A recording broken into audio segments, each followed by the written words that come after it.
Total personnel warfare. Total personnel warfare. That's all that matters. If you don't understand that government isn't policy, yes, it is. We live in a constitutional republic.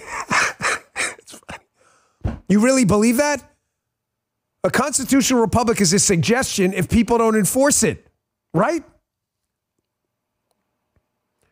People are policy.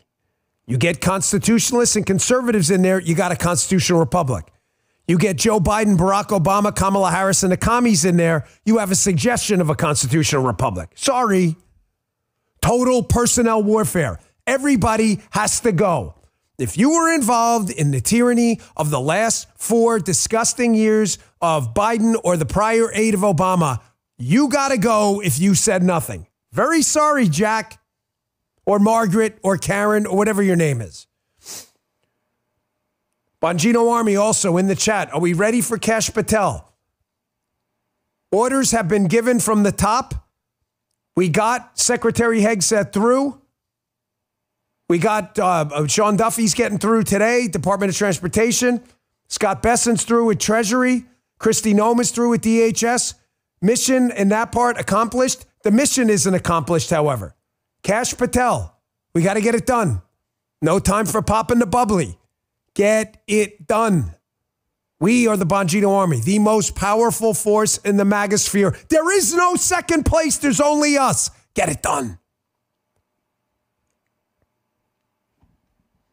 Get it done. We got a lot to talk about today. Came out a little hot. By the way, new shirt available. As always, all of my proceeds go to charity, so it's for a good cause. Liberation Day, 1/20/2025, available at store.bongino.com. I'm wearing the shirt right now. Liberation Day is here. Donald Trump has declared it Liberation Day, a quasi-national holiday. Liberation Day is here. You want the shirt? You want to rep the cause? Store.bongino.com. All right, we got a lot going on today, including a big congratulations for my my partner in Bongino Inc., the great Evita Duffy. We'll get to that in a minute. Hey, remember when the internet was a place you could go to be free? Unfortunately, now many of us go online knowing we're being constantly tracked. Your internet service provider can see your entire browsing history. And in the U.S., they're legally allowed to take this information and sell it to other third parties. That's why I use ExpressVPN. ExpressVPN is a virtual private network that reroutes 100% of my online activity through a secure, encrypted set of servers, shielding it from the prying eyes of my internet service provider and other third parties. ExpressVPN also hides my IP address. That's the number that identifies me on the internet. It means data brokers can't track me. I don't want them tracking me. It's my privacy. It takes just one tap to connect. Works on all your devices, can be used on up to 8 devices at once, which is more than enough to protect everyone under your roof. So if you want to return to the good old days of online privacy and freedom, get ExpressVPN. You can use my special link to get 4 extra months of ExpressVPN for free at expressvpn.com/Bongino. That's EXPRESS, expressvpn.com/Bongino. All right, fellas, ring that bell if you would. Total personnel warfare is here. But first, a big thank you to you. Guys, I love to celebrate success because I'm a freaking entrepreneur and I believe in merit, and I'm so proud of what we put together. Not I, we. I can't do jack shit without you guys. Triton did their 2024 review of the whole podcast space. You'll see Dan Bongino Show finished as the number 6 podcast of the year. Thank you very much. But forget about me. This isn't about me. This is about celebrating someone. I've got a good eye for talent, man, and I knew I was right. The number 1 podcast debut of 2024, drum roll please, is Bongino Report Early Edition with Evita Duffy. Congratulations, Bongino Army, on making Evita Duffy the biggest launch of 2024 on the Bongino Report. What is it? Rumble.com/ Bongino Report. You can go there, watch every morning, 9 o'clock. Evita Duffy, thank you for making us the biggest launch out there with Evita. You all are wonderful. Bongino Army, you guys are the best. Okay, getting back to the show. Total personnel warfare. Folks, this show is always a week or 2 weeks or sometimes months ahead of the news cycle. Why? Because we're not liberal media morons and we just process information. There's nothing special about what we do. We read, we process, we deliver to you in digestible forms. We told you a couple of weeks ago, or actually right after the election, that cutesy time was over and that the only way to change the government was going to be to change the people. We can change the policy later, but we already have a constitutional framework to operate on. It just takes people that respect it. So I said, we've got to get rid of everyone. As you can see by this tweet by the great Julie Kelly, Politico, I'm putting up her tweet to give her some recognition rather than Politico because I can't stand them. But Politico is reporting that, quote, fear is gripping the Department of Justice. Yes. As Trump's new appointees waste no time purging the agency of rotten apples, quote, firing at least a dozen who worked on 2 criminal cases against him. Ladies and gentlemen, if there was ever, you know what's coming? What's coming? Does anybody know?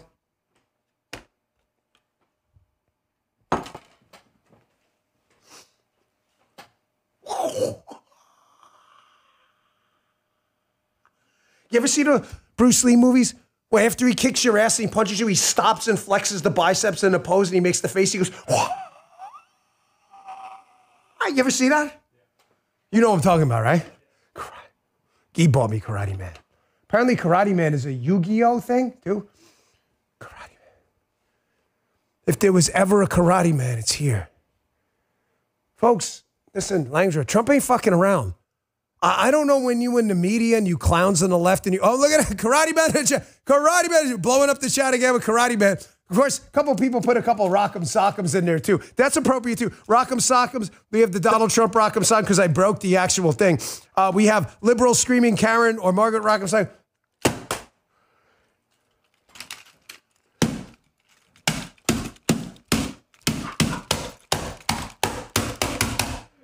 These things don't break, man. Damn it. The ring broke. But these suckers are robust, man. The Rock'em Sock'ems. Yes. This is how we fix this place.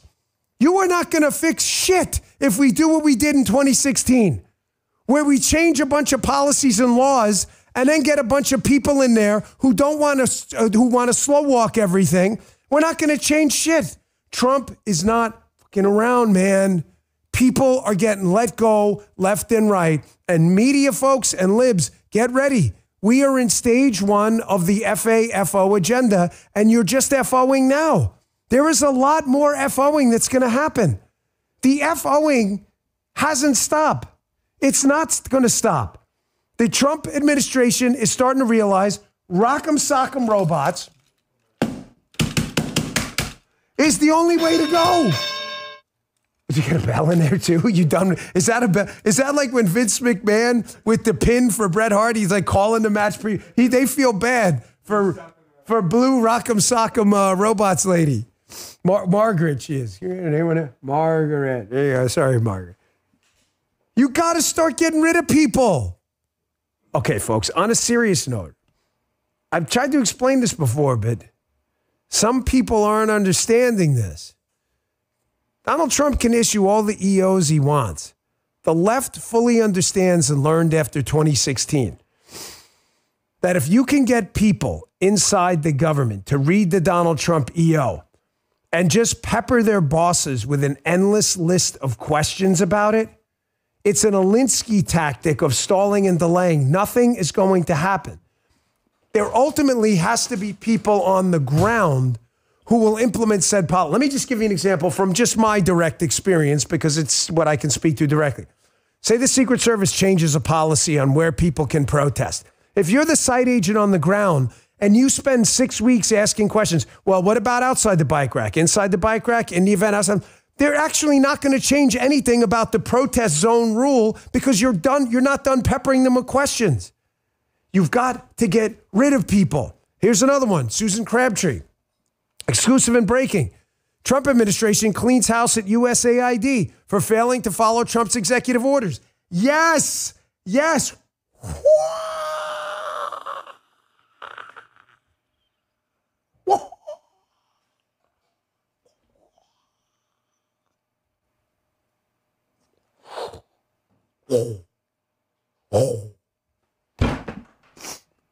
People's elbow. Give Justin a shout out. This is how it goes down. Trump issued an executive order, and he suspected, according to Susan, that people are conspiring to circumvent his EO on halting federal funds to oversee programs and DEI initiatives. Okay. They chose to what? They chose to fuck around. And Donald Trump had them find out. We're not asking. Listen, guys, I don't know what's going to happen in the midterms. I don't know what's going to happen in 4 years. I'm not some Eckhart Tolle guy. However, the now is all that matters. The only power is in now, right? We live in the now. The present is just time flushing over us. We're always living in the present. And right now, we're in charge. So right now, we've got to do shit. And this is how shit gets done. You want to keep messing around, you're going to find out, because Liberation Day is here. And this is what it feels like. I want to give you a quick update, too, on a very important case, because Donald Trump and his team, I know, are demanding answers about this. And this is another reason we cannot let up on Kash Patel. The exact same heat you applied to get Pete Hegseth to be Secretary Hegseth, you have got to get for Kash Patel to be FBI Director Patel. You're never going to get answers about who the January 6th pipe bomber was and the full identity and the full story about how an inside job, what of an inside job this was, if we do not get Kash in. Here's Julie again at Julie_Kelly 2. You should follow her on X. Exclusive. New House of Reps report into unsolved J6 pipe bomb reveals a once vigorous FBI investigation stopped in early 2021, despite initially devoting massive resources into finding the suspect. Now listen to this. Listen to this, Bongino Army. Are we right or are we right? Now agencies are refusing to cooperate with the House inquiry. Folks in the chat, tell me what happened, please? You already know the answer. Why was it a vigorous investigation early on? Because they did not know, not everyone investigating it knew it was an inside job. I'm telling you, I have a federal agent who was there. I have photos to prove it, who was given instructions to go and be involved in this investigation and was, quote, told to stand down just days later once they felt they had some good leads. Because the FBI knows who this person is, and it's an insider. They just don't want you to know who it is because it will blow up the entire January 6th insurrection narrative. You're going to start asking once you find out who really incited this, quote, insurrection. Agencies are refusing to cooperate with the House inquiry. Gee, I wonder why. Listen, what has two thumbs and beats this dumbass news cycle every time? This cat, okay? I'm telling you, this is an inside job. Cash the freaking check and take it to the bank. That's why they don't want you to know who it is. You want to find out? We got to get Cash through. You want it buried forever? Let them bury Cash. Man, that was a fiery open. I can tell because we got 123,000 and we're only 13 minutes in because the Bongino Army, you guys kick ass, man. We're #1 live stream yesterday with 163,000. You guys rock, man. Keep kicking ass and taking names. I'm honored to be a part of this. Freaking great. We're in charge now. We're in charge. Folks, speaking of personnel being policy, immigration, cutesy time is over. Borders shut down. And I'm going to tell you something. We've got an absolutely incredible 1-2 punch of personnel or policy on the border front that are going to change this country moving forward. You change our border and get us back to a public safety, secure border initiative moving forward, the entire country is going to change. Tom Homan and Steve Miller.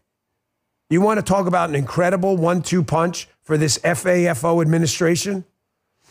Watch Steve Miller yesterday expose this Bush League media bullshit. They're already trying the narratives. Oh my gosh, some lady was crying because she wasn't allowed in the country illegally.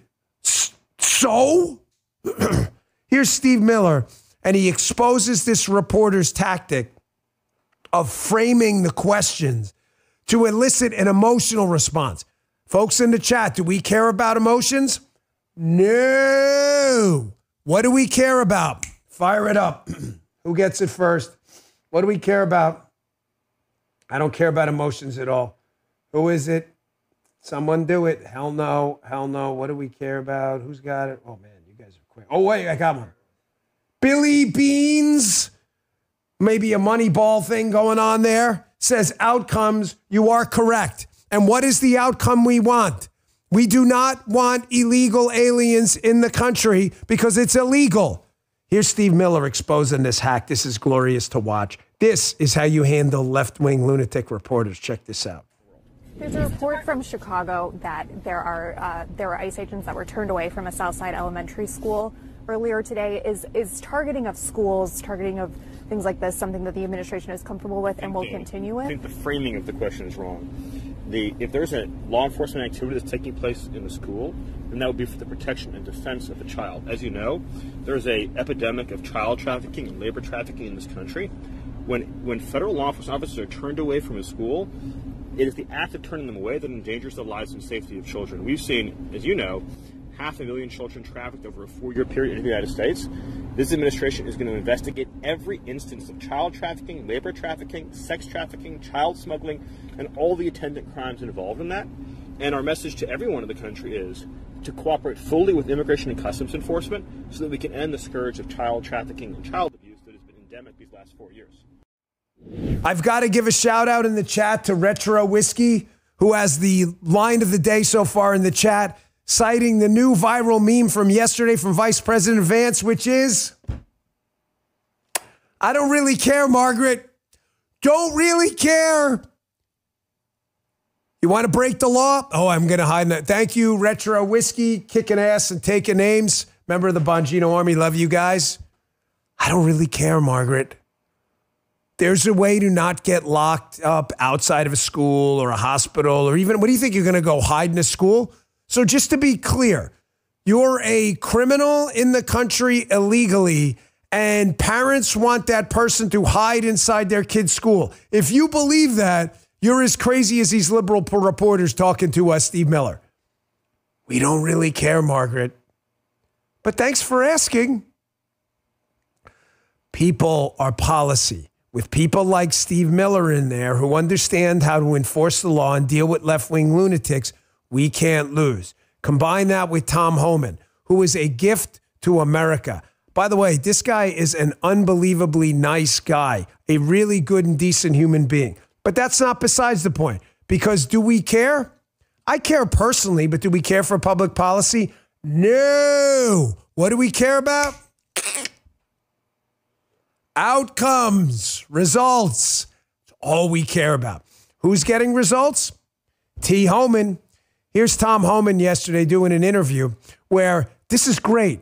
The media again tries to frame the question like, oh my gosh, are we going to start deporting people on these deportation flights whose only crime is crossing the border illegally, which is a crime, by the way. And Homan's like, yeah, by the way, there'll be more. He thought he was going to back down. Not only does he not back down, he's like, oh, yeah. And by the way, we're going to open the aperture and there'll be even more. This is how you do it. This is how you rock 'em, sock 'em robots. This is how rock 'em, sock 'em happens. They hit you with something, you hit them with something even worse than when they hit you with, so they don't even know how to respond because they thought you were going to back down. Watch this. I want to go back to those military flights going south. As you said, we have never seen that before. Is that going to be a constant commitment from the U.S. military every single day to take deportees out? Yes. So is this what we will see every single day, ending in what the president has promised is millions and millions being deported? Yes. But you're going to see the numbers steadily increase, the number of arrests nationwide as we open up the aperture. Right now it's concentrating on public safety threats, national security threats. That's a smaller population. So we're going to do this on priority base, as President Trump's promised, but as that aperture opens, there'll be more arrests nationwide. I don't even know how to describe the greatness of what you just heard. How with a totally kind of flat affect approach, completely unemotional, Martha Raddatz is expecting him to say, oh, no, we're not going to go after people who broke the law. I mean, unless you're like a rapist or a murderer, because she thinks she's got him in a corner. Homan says, the exact opposite, and she has no idea how to respond. Oh, no. Once we get the really, really bad people, we're going to go for the bad people, and then we're going to go to people who broke the law and said, you have to go back. You want to come back later? Maybe, but I doubt that too. You already broke the law coming here. She doesn't even know what to do. This is how Rock'em Sock'em works. She don't know what to say because she's so used to people backing down these. I'm not even going to tell you what it rhymes with. And the Republican Party were like, oh my gosh, no, we have to be the party of compassion. Bullshit.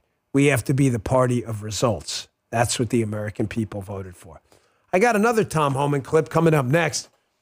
You may have seen this Selena Gomez, who's an alleged celebrity, crying all over. I don't really care about playing a stupid video. She can cry for whatever she wants. Like I said, all I care about is results. There's an easy way not to cry. Don't break the law.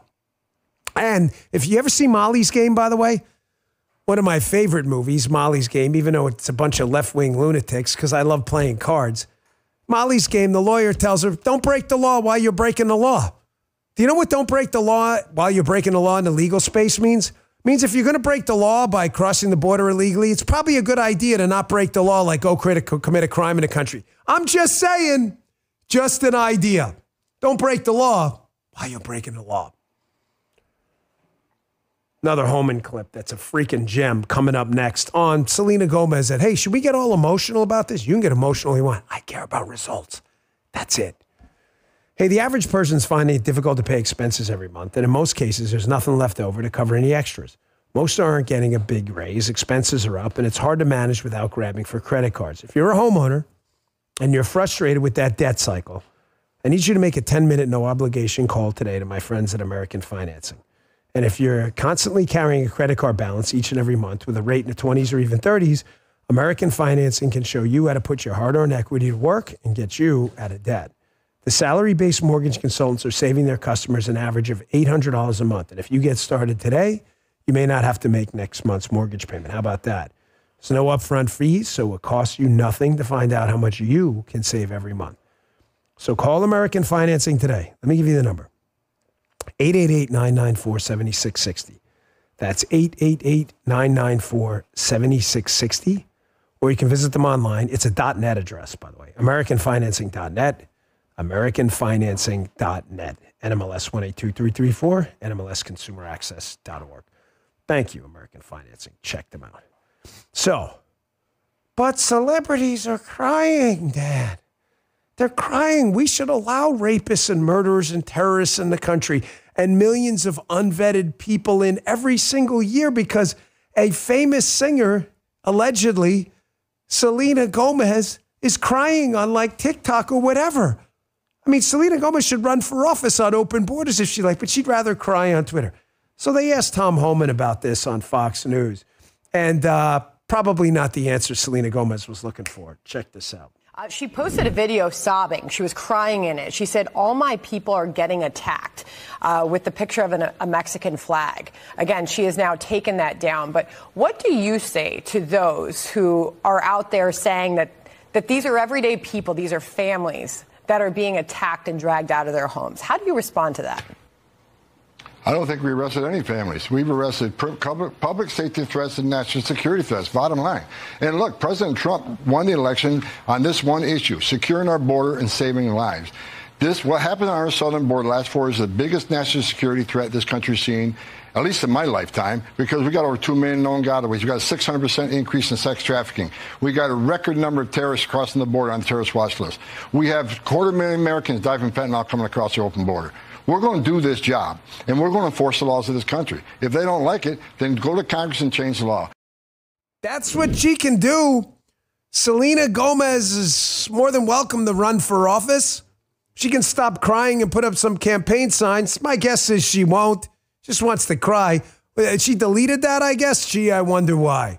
Wonder why she could have deleted that. Maybe she didn't get the response she was looking for. Because the American public is sick of bullshit, that's why, and the open border. And they don't want to hear from freaking crying celebrities anymore. If they did, Kamala Harris would have won and she got her ass kicked. Folks, the Rock'em Sock'em is real, okay? Look, they even got a Trump face on this thing. Well, we kind of threw that in. They don't know how to respond, the media. It's coming at them from so many different directions that they have these hour-long shows on CNN and MSNBC. I had a show on Fox, it was an hour. It's really about 42 minutes. And you count the intros and the outs, it's really about 40 minutes. Folks, in 40 minutes, if they've got 40 Donald Trump EOs to talk about, what are you going to do? Give them a minute each? They don't know what to do. I will say this, though.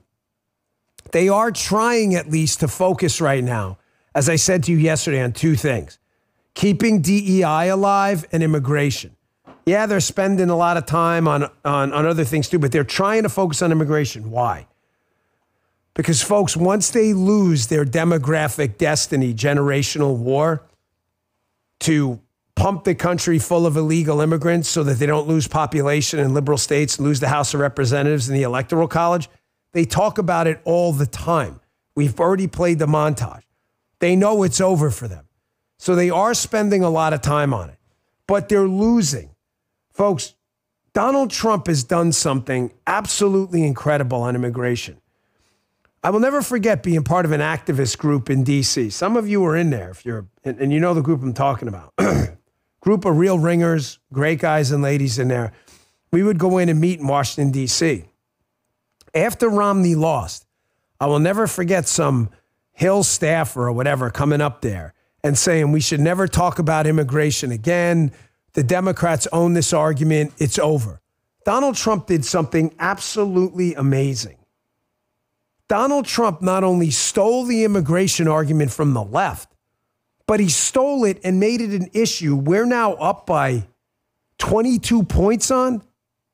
Goes to show you that even Republican so-called experts sometimes don't have their finger on the pulse like a business guy like Donald Trump. Here's CNN's Harry Enton. Yes, I said that right. CNN's Harry Enton having to acknowledge the obvious, that Donald Trump did something incredible on immigration, and you're witnessing it in live time. They made it a Republican issue instead of a defensive issue. Check this out. What am I seeing? I just want to know how different things are from where we were when Donald Trump first took office, and how much more the American people are on the side of Republicans than they were 8 years ago. So trust which party more on immigration. You go back to April of 2017. Look at this. The Democrats held an 11-point advantage over Republicans. So Americans were not liking what Donald Trump and the Republican Party was doing back at the beginning of his first term. Look at where they are now, though. Poll out just in the last week, after Donald Trump took office, which party you trust more in immigration? Look at the margin Republicans are putting up here. A 22-point lead over Democrats. You rarely see issues in which the American people side so much with one party over the other, but on the main issue that Donald Trump has been pumping up and Republicans have been pumping up since the beginning of his term, that began just 1 week ago, Republicans lead overwhelmingly on this. Folks, it's an opinion show, obviously, the Dan Bongino show. But I'm never going to leave you out there stranded. I'm not going to have you go to your friends and go, hey, Donald Trump took the immigration issue from the Democrats and ran with it. Really? How do you know that? I'm guessing? I'm not guessing. I just cited to you a poll aired by CNN, by an actual polling outfit that exists, that's real, a scientific poll or whatever, that shows Donald Trump, even if the margin of error is 5 points, he's still up by 17 on the immigration issue. We took an issue we were always on the defensive with, and Donald Trump made it a Republican asset. He is the first president to do that in our time. Not Reagan, not George H.W., not W., certainly not Gerald Ford, Nixon, no one. He made it a Republican issue. Folks, the man's got political skills. You don't have to like him. Nobody cares. The numbers matter. My opinion's great. I hope you're here for it. The bottom line is I just backed it up with data showing you even if the margin of error is double, we're still up by 10 points on immigration because of Donald Trump. Folks, Secretary Hegseth's not effing around either. He got right to work yesterday. The other thing they're trying to prioritize is preserving DEI. Because if merit starts to embed itself in our prior capitalist economy, which Biden tried to destroy, the left's battle plan is finished. Quick break, right back to that. Like I said, Secretary Hegseth's going right for it. Hey, what does it feel like? Why does it feel like losing weight's harder than ever? All the misinformation out there, the fad diets, the magic pills, the quick fix-it injections, they end up doing more harm than good. But here's the thing, it's not your fault. Your body could be working against you, and the longer you wait, the harder it gets to turn things around. That's why I don't want you to wait another second. Take advantage of the exclusive Bongino listeners only offer. Call PhD Weight Loss at 864-644-1900 to talk to a specialist today. Jim used this program. Producer Jim lost a lot of weight. Dr. Ashley Lucas and her team at PhD Weight Loss are leaders in helping people like you lose weight and finally break free from the cycle of up and down dieting. Do what producer Jim did, get the help with PhD Weight Loss. They provided to him, and you can call them now. You get a free consultation and 2 free additional weeks of the program, including meals. But you need to act now. It's just a simple phone call. Call now, 864-644-1900, and schedule today, or visit them at myphdweightloss.com. myphdweightloss.com. Weight loss results vary per individual. Consult with a medical professional. Thank you, PhD Weight Loss. And you know my buddies. Today brought to you by Blackout Coffee. Have yourself a cup. Enjoy it. This is cup number 3. Be awake, not woke. Folks, they have the most delicious coffee flavors. Their original's amazing. Their cinnamon French toast is amazing. The blueberry crumble, the dark chocolate. The coffee is a bold, big, bold coffee taste, never bitter. I love my coffee, sometimes black. Sometimes I like a little bit of milk in it. Sometimes I have a little milk in it, some vanilla-flavored protein in it. I love my coffee, but I want premium grain beans. I don't want to just drink this crap coffee, okay? So I'm proud to recommend the official coffee of the Bongino Army, Blackout Coffee. Skip the long lines at the store, order online. Folks at Blackout Coffee ship within 48 hours of roasting. It's incredible. Do me a favor. Go to blackoutcoffee.com/Bongino and see what I'm talking about. They're the real deal. Stop drinking that woke corporate drunk coffee. blackoutcoffee.com/Bongino is for you. Use coupon code Bongino for 20% off your first order. That's blackoutcoffee.com/Bongino. Check it out. It's pretty awesome stuff. We absolutely love it. Blackout Coffee, official coffee of the Bongino Army. Here's what I'm talking about. Secretary Hegseth, this is why they fought so hard against him, and moving forward, why they are going to fight against Kash Patel. We have to marshal the forces. Anita, Speak the Truth, the McGroin crew, the P1 radio listener crew. I need you all to get together and start right now emailing and calling respectfully, please, because or else it's counterproductive. I know you know that. I'm not your dad. I'm not your preacher. Please get an email, not a form email. Form emails are bullshit. And just say, I would like to know where you are on Kash Patel. We strongly support him for FBI reform. Something very simple. Please, I need you to do this. You want to reform the government, then we have to partake in it. We can't just be observers. We have to be in the boxing ring fighting, not watching the match. Here's what happens when you get a guy in there. Secretary Hegseth's first ceremonial walk into the Pentagon as the Secretary of Defense. This is the FO portion of the FAFO agenda. Check this out. And as the Secretary of Defense, it's an honor to salute smartly, as I did as a junior officer and now as the Secretary of Defense, to ensure these orders are complied with rapidly and quickly. Every moment that I'm here, I'm thinking about the guys and gals in Guam, in Germany, in Fort Benning and Fort Bragg, on missile defense sites and aircraft carriers. Our job is lethality and readiness and warfighting. We're going to hold people accountable. I know the chairman agrees with that. The lawful orders of the President of the United States will be executed inside this Defense Department swiftly and without excuse. We will be no better friend to our allies and no stronger adversary to those who want to test us and try us. So, Mr. Chairman, thanks for welcoming me today. I look forward to serving the troops, the warriors of this department. It's the honor of a lifetime, and we're going to get to work. God bless you all. You see what happens with Liberation Day? You see what happens when this Bongino Army decides we're going to get something done and not just talk about getting something done? These orders will be executed swiftly and effectively. And I noticed Renegade X117 and Nero Bastiat, I like that. You both picked up on something. Some of you may have picked up on as well. Secretary Hegseth referred to these military facilities by their proper names, Fort Bragg and Fort Benning, because that's what they are. Not their names like Fort Peace, Love, and Happiness. I'm not even going to mention it. Fort Liberty, but that's not the name. That's not the name. It's Fort Bragg, and it's Fort Benning. That wasn't an accident, by the way. Secretary Hegseth is a very, very, very smart guy. That was not an accident. This is a section can we get a little liner for this? Can we put something together? Can we get a so much winning alert thing? Ladies and gentlemen, again, this is the so much winning, like rock'em sock'em part of the show again. Started out with it. I can't get over how much winning. There's so much winning happening. Like, people, are you tired of the winning? Are you shitting me? Am I tired of winning? We are just stage 1 of FAFO. How many stages are there? I don't know, bro. I don't. Wait, yeah. This is why Michael's a math major. He's kind of funny sometimes, too. I just asked the question, how dumb?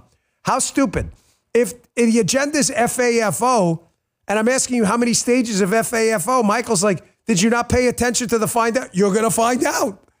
There could be 72 stages of FO. There could be 7,200. I'm not tired. I'm not tired. Keep it coming, man. I am an endless spool of energy. I was sick last week. Don't give a shit. I was on a plane, did a show from a plane. Don't care. We will keep going on this podcast no matter what. So I'm going to give you a little more winning alert. Eric Daughtry, breaking yesterday, U.S. health officials ordered by the Trump administration to stop working with the dreadful communist World Health Organization immediately. Remember the ones who tried to hide the COVID thing? How many times we got to... This guy's poor guy, man. Poor rock. This red guy. And he's like, Dan, can I have a break? You can't. You cannot have a break on this show. I'm sorry. I'm tired of the... I'm not tired. You're not tired of the winning. I'm not tired of the winning. Here's another one. Epic Times. Trump signs executive orders restricting transgender troops, ending military DEI practices. Glorious.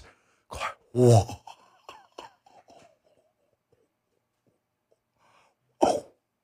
Karate Man's easier when your lungs aren't infected with the deadly postulatums that I have been from the deadly bioweapon sprayed on all of us at the inauguration.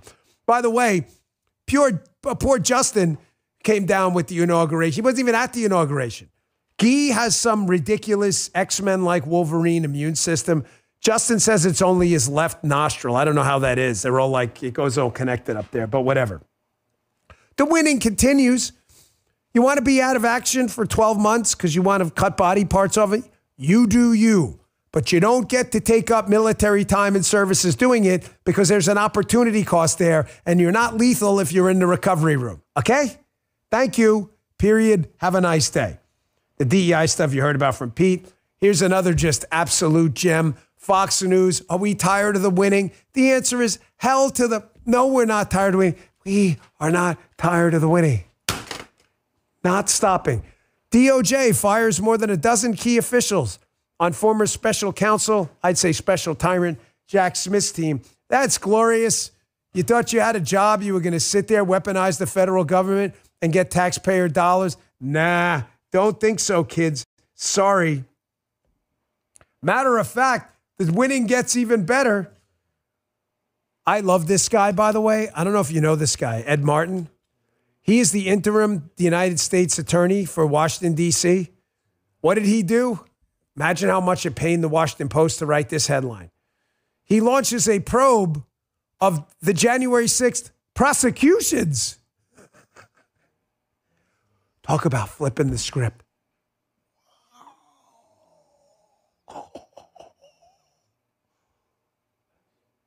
You want to weaponize government? We'll see. Ladies and gentlemen,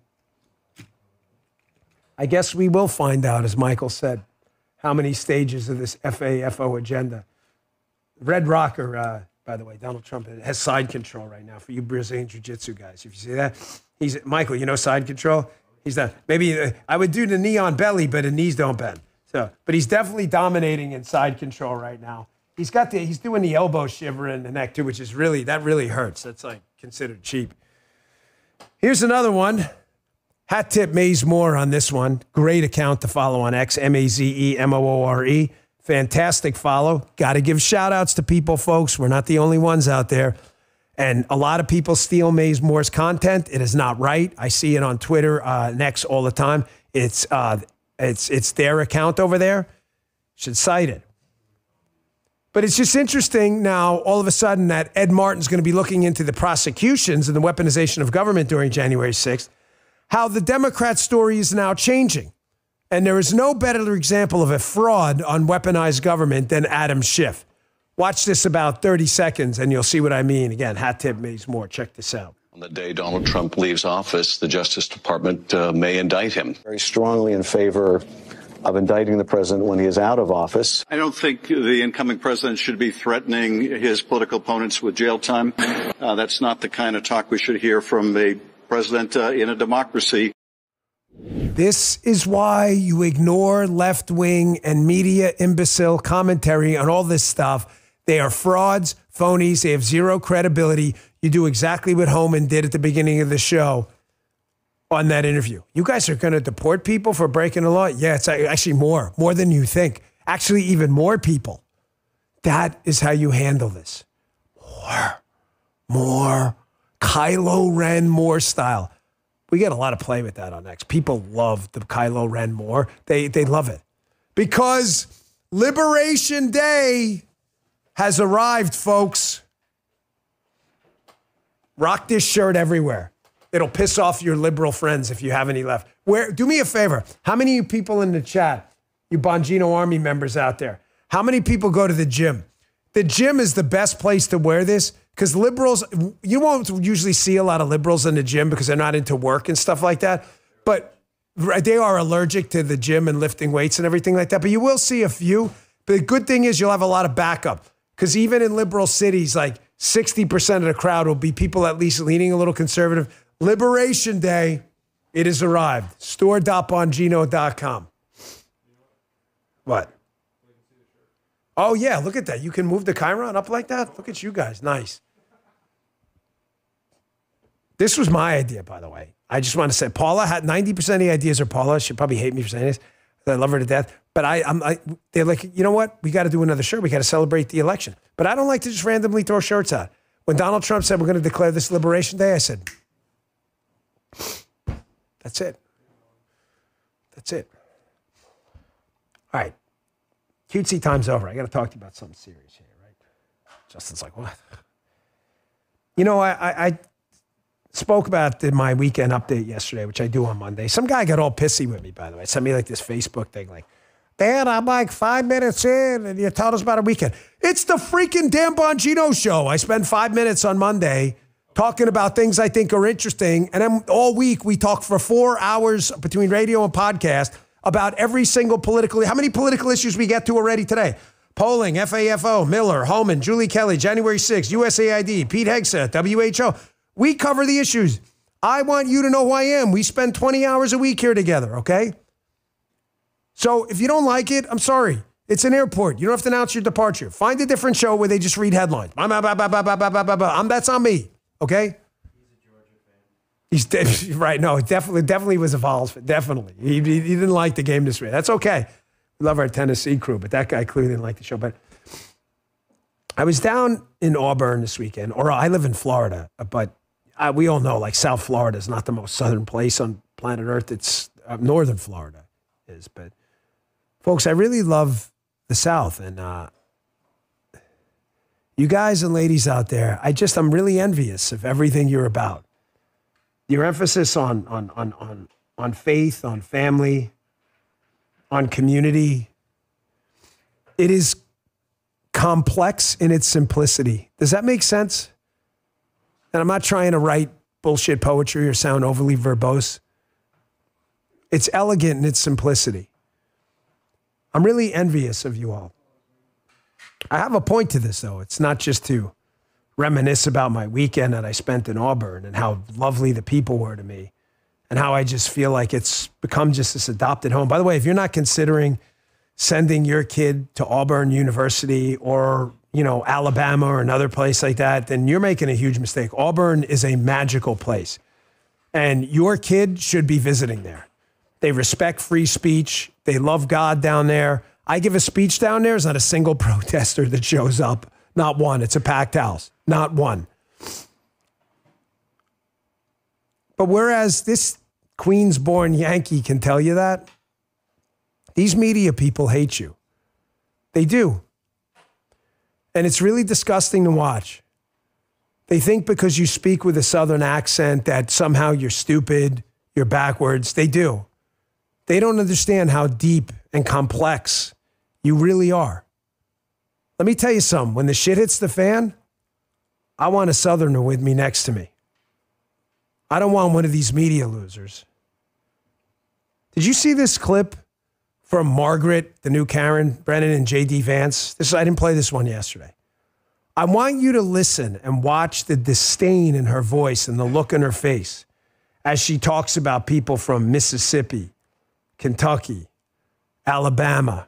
She talks about you like, you guys need FEMA. You're just too stupid to figure this out on your own. You doubt me? Watch this yourself. Check it out. You know, FEMA has specialized expertise that some of these states just don't have. Oh, Margaret, in their arsenal. And I wish how that they... will states who are lower income states, the Mississippis, the Kentuckys, the Alabamas, be able to do this for themselves without federal help? Well, the president, to be clear, is not saying we're going to leave anybody behind. He's saying that in the way that we administer these resources, some of which is coming from the federal level, some of which is coming from the state level, we've got to get the bureaucrats out of the way and get the aid to the people who need it most. But these are the... You believe that shit? You really believe that these strong Southern families that have relied on God, community, church, and you really believe in an emergency? They're calling up D.C. looking for some obese, overweight D.C. bureaucrat to come down and save them? You sure about that, Margaret? And by the way, this isn't a geography thing. I'm going to be candid with you. It's not about the South. Because we have people in the Midwest and all over the country. We have people in upstate New York and farms like this. It is not about the South. It's just that the South can be very self-reliant. This is a battle against self-reliance. It has everything to do with the war on the Second Amendment and everything. The left doesn't care about guns. They have their own bodyguards with guns. They don't. They pretend to. They don't want you to have a gun because they want you relying on the government for everything, including your protection. The left hates self-reliance. Because you cannot institute a system of collectivism and communism if people like people in the South and the Midwest are not dependent on the government. But I want you to watch these two videos, and I want to ask you a very simple question. If an emergency hits the fan, do you want a FEMA rep showing up? Or do you want, this kid's from Indiana, but it doesn't matter. Or do you want the John Deere kid showing up? You know who this kid is? You haven't seen, I'll take this kid any day over some monstrosity bureaucrat from Washington, D.C. Watch this. Operated a backhoe before? It was like an actual backhoe, like the one over there, but it was a CAD. It ran pretty nice. Okay. Is that a bit bigger one? What? Is that a bit bigger? Is that the same size? That's a 4075 back there. So that's 75 horse? That's 75 horse. That's a new model. Just come out with back in the fall. Oh, that'd be a nice machine to have. 75 yeah, it's got horse. a nice price tag on it too. Somewhere around 50,000. Boom! Now throw me out of the seat.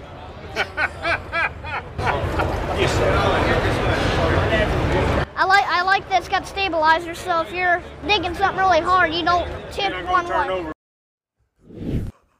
I love this young man. Young man. God bless you, John Deere kid. I want that kid showing up. I don't want no FEMA person there. You see why in the South and the Midwest they hate you? You think that kid's dependent on a government handout?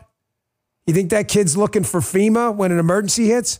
He's pulling up in his John Deere tractor. How old is that? I don't even know how old that young man is. 9? 10? He'll figure it out himself. That's why liberals hate that kid. This is who the liberals want showing up in an emergency. You see this picture from last week?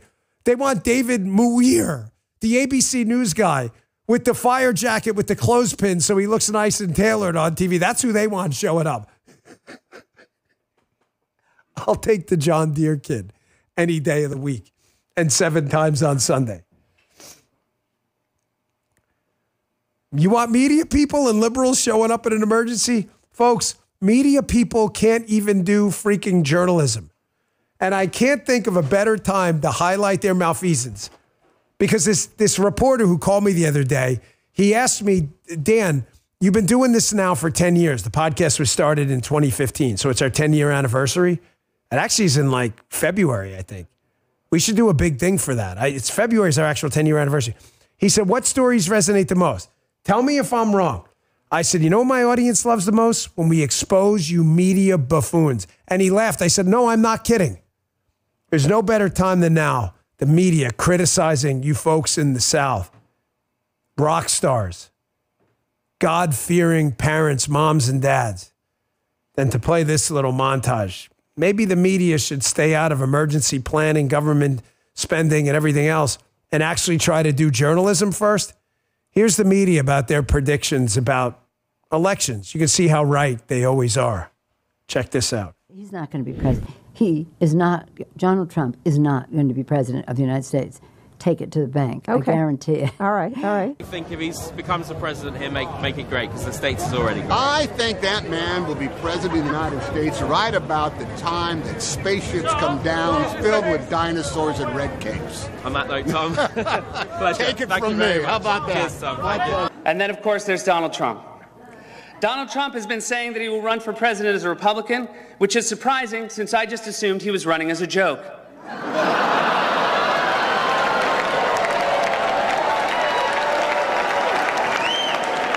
Donald Trump, just last week, he confirmed to the National Review that he is again considering a run in 2016. Do it. Do it. Look at me. Do it. I will personally write you a campaign check now on behalf of this country, which does not want you to be president, but which badly wants you to run. So when you stand and deliver that State of the Union address, in no part of your mind or brain can you imagine Donald Trump standing up one day and delivering a State of the Union address? Well, I can imagine it in a Saturday night skit.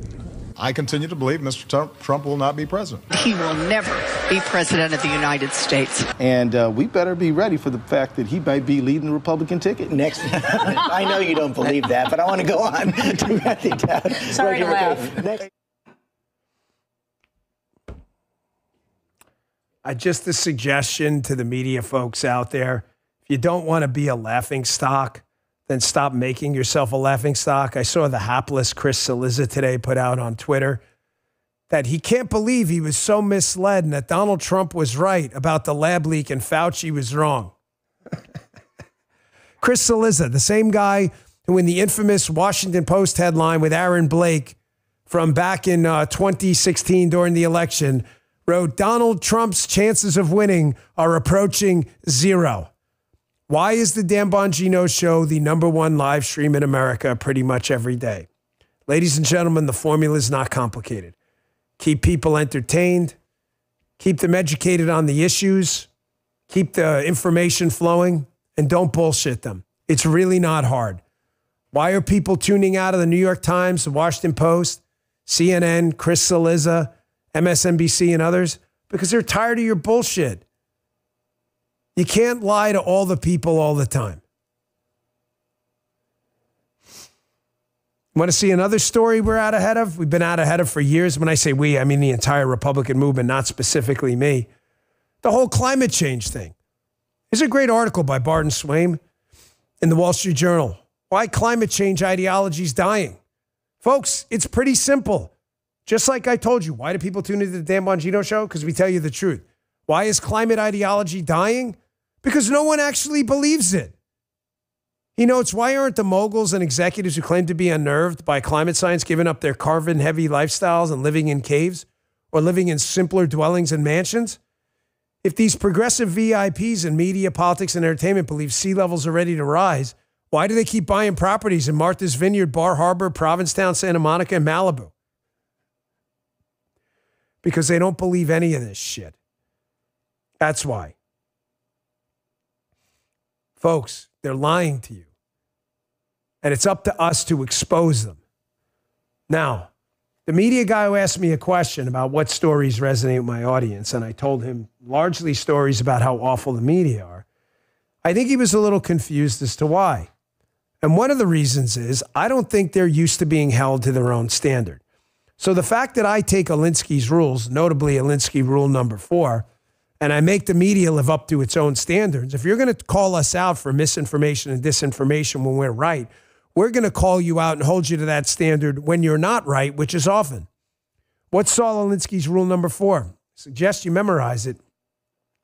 Make the enemy live up to its own book of rules. The rule is every letter gets a reply, send 30,000 letters. You can kill them with this because no one can possibly obey all of their own rules.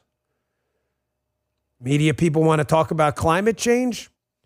We're going to lose our coastline. Why do you live there? Because you really don't believe it. Media wants to talk about misinformation. Why do you keep bullshitting people? We'd like to know. Make them live up to their own rules because they can't and they won't. Man, what a show. What do you got, 154,000 today? Thank you. Thank you, Anita, for putting it up in the chat. You know, we do the radio show here on Rumble, the first 2 hours. Some folks have asked me, how do you get the third hour? You become a subscriber. You can see it right at the top of our page right there. You can get all 3 hours of the radio show, plus I do some additional content. We will be transitioning locals into Rumble Premium, so you'll get a lot of things if you become a Rumble Premium member with our new link there. It was an Axios guy, and we'll see what they write. It's probably going to be the same piece, but whatever, we'll see. But I've started to talk to some of these people more, and the logic behind it is this. Excuse me, my voice is still struggling from the inaugural crud that went around last week that everybody got. But the gist of every piece, of course, is going to be these right-wing crazy conspiracy theorists, whatever. They write the same piece every time. But I figure I might as well get my shots in too, So we'll see what they write. But he wanted to see how these stories percolate up from the MAGA ecosystem up into bureaucrats, politicians, maybe even Donald Trump, right? So it's fascinating to watch our... hold on. I should have had this close. Our Rock'em Sock'em Robots theory of Donald Trump? It is fascinating here. We found the red guy, by the way, and he's not broken. The blue guy, he's just been getting decimated lately, of course. The red guy keeps winning. We're going to red rocker. We need to put Donald Trump on the back of that. So, yeah, we know. We need to put a Donald Trump face on that. Somebody get on that. People in the mainstream media are now picking up our Rock'em Sock'em Robots narrative. I'm going to show you that in the beginning. Got a weekend update. It's good to be back with you. I was struggling a little bit on Friday, but felt good enough to do the show. That crud at the inauguration was vicious. Mike Benz is sick now, too. I don't know what was going around. The day, did the Biden team on the way out, spray the sky with some deadly pathogen or something? But I feel great. Saturday morning, I woke up, felt better, and it's just, the recovery things always takes a little bit to get your voice fully back. Hey, the ultimate sleep refresh for the New Year's Beams Dream Powder. Try it, get up to 45% off for a limited time at shopbeam.com/Bongino. Use code Bongino at checkout. Today's show also brought to you by Patriot Mobile, who may have won the election, but restoring this great nation, we're only in the beginning stages. Now's the time to take a stand. Patriot Mobile is leading that charge. As America's only Christian conservative wireless provider, Patriot Mobile offers a way to vote with your wallet without compromising on quality or convenience. Patriot Mobile isn't just about providing exceptional cell phone service. It's a call to action to defend our rights and freedoms. With Patriot Mobile, you'll get outstanding nationwide coverage because they operate on all 3 major networks. If you have cell phone service today, you can get cell phone service with Patriot Mobile with a coverage guarantee. The difference is every dollar you spend with Patriot Mobile supports a company that believes in the First and Second Amendments, the sanctity of life, and our veteran and first responder heroes. Switching's easy. Keep your number, keep your phone, or upgrade. Their 100% U.S.-based customer support team will help you find the perfect plan. Right now, go to patriotmobile.com/Dan or call 972-PATRIOT and get a free month of service with your promo code Dan. Switch to Patriot Mobile today. Defend freedom with every call and text you make. Go to patriotmobile.com/Dan or call 972-PATRIOT. Hook them up, Patriot Mobile. All right, fellas, Monday show. Let's go. First bell of the week. So it is good to be back with you all. Had a really busy weekend. A quick weekend update. I don't do it often, only on Mondays. Don't want to bore you with my stories, but sometimes they're interesting. So took my brother Joe and my daughter Amelia and my wife, obviously Paula. We went down to the Auburn, Tennessee basketball game. I love you all in Tennessee. It was so nice to see you. Keep that picture up for a minute. It was nice to see you all. You see the lovely Paula. You see my daughter, Amelia, who looks exactly like Paula. You see my brother, Joe, who, yes, is a cloning experiment gone awry. He's not my twin. He's actually 5 years younger than me. The fact that we look alike, I think, is a compliment to me. You better have a talk with Joe about that because he's actually younger than me. That is obviously me to the left. And in the middle is the great Auburn coach, Bruce Pearl. He let us watch the shoot around at the beginning of the game. I ran into so many awesome Tennessee folks because the Volunteers were playing in Auburn. In Hamilton's restaurant, I went to Hamilton's and Lucy's, two of my favorite restaurants. Lucy's always great. Hamilton's, I met the owner there, one of the owners and managers over there. What a great guy, super nice. And while in Hamilton's, I met some Tennessee fans, and they were super nice to me, so I love you guys. Big, huge win by Auburn. It wasn't the prettiest game, defensive game. Miles Kelly hit a three-pointer to win the game with about 27 seconds left. It was one of the most amazing sports games I've been to in a long time. And to watch my brother and my daughter Amelia and my wife so happy and my daughter Amelia jumping on me. It's why I love sports. You get to enjoy something with a bunch of people and forget about the world for a minute. It was a lot of fun. So there's my weekend update. Folks, a lot happened this weekend. When the Bongino Army marshals, like we did for Pete Hegseth, I can't tell you how proud I am when we do it, and getting Pete Hegseth through and the Bongino Army being a big part of that, I got to tell you all out there, sincerely, candidly, from the bottom of, as I always say, my sometimes broken heart, look at me. I love you guys, and I deeply appreciate what you did. And I'm going to tell you something. I know Pete Hegseth, Secretary Hegseth. Gosh, that sounds good. Secretary Hegseth feels the exact same way. And I know his lovely wife, Jen, feels the same way too. Thank you. But ladies and gentlemen, our mission isn't done. Thank you, Bongino Army, for Pete. But now we have to move on to cash. Pete's got his own mission now. Secretary Hegseth is going to clean up our broken military leadership and make it the most lethal killing machine in the world from now till perpetuity. But now it's time to move on to Kash Patel. We can't just sit here and celebrate and crack the bubbly. But this reporter reached out and asked me, he's starting to figure out, this guy who reached out from Axios, that the Bongino Army is a little more powerful than people think. We're kind of like, I don't know, guys. Tell me in the chat if I'm crazy. I'm watching you guys over here. What do we got? We got 19. We're about to break 100,000. We're only 8 minutes in, okay? Which is just pretty freaking amazing for a live stream at 11 o'clock in the morning, so thank you. We're like the Ninja Army, okay? There are other shows out there. This is, I don't want to say, it sounds like a dick move. There are great shows out there with people who really love the president, who do a wonderful job. They get a lot of attention from the media. The Bongino show is a strange cat because the media hates us so much, they kind of avoid us.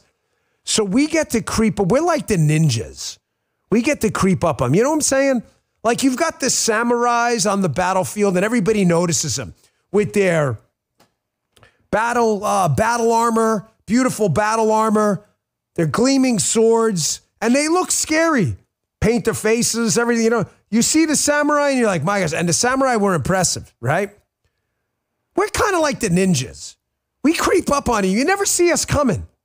But I got to warn you, the media is starting to notice. So the good side is the Bongino Army, everybody's starting to notice, hey, we're the real deal. The bad side is we're not going to be able to creep up on anyone anymore.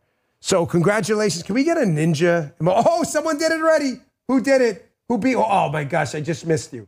I'm sorry. I was scrolling down and Lynn 2456 with the ninja emoji. That is you guys.